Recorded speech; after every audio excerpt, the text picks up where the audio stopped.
How to reset a Whirlpool dishwasher. So in order to reset it, first of all, turn the dishwasher off if the buttons still respond.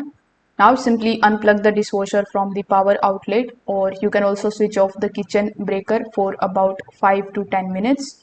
Now you just have to basically wait for some time until it clears the temporary software glitches.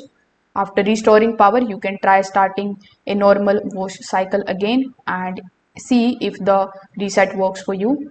Now, many of the Whirlpool dishwashers support a manual control panel reset. So, in order to reset it, you just have to first of all press these buttons in these sequence. So, first of all, you just have to press the heated dry button, then press the normal button, then press the heated dry button again, and then press the normal button again. So you need to press them firmly, quickly, within just a few seconds. Now, if your model supports the reset, all the panel lights may turn on briefly and the dishwasher may enter a short diagnostic cycle automatically. So that's how you can reset it. Thank you.